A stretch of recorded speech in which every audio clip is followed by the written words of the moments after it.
देख लो ਹੋੜ ਨਾਲੇ ਮੈਸੀ 3-4 ਨੀ ਜੱਟਾਂ ਦਾ ਬਸ ਬੱਲੀਏ ਆ ਬੱਲੀਏ।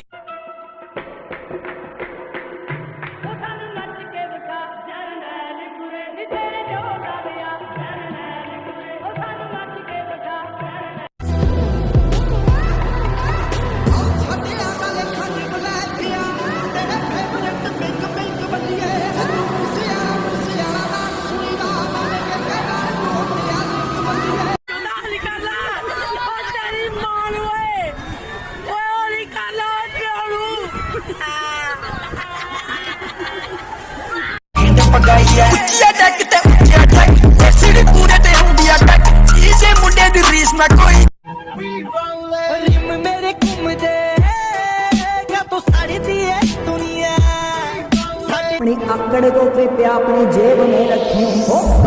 ये तेरे दोस्त तेरे मित्र या 4 गाड़ी नंबर मतलब बदमाशा का क्षेत्र यार बच करने में आखिर जितना बच सके अपने आकड़ क्यों हिक्कां तो चौड़े ठहर जिन्ना दे असी जाग जाग रातां नू कमाए हुए ने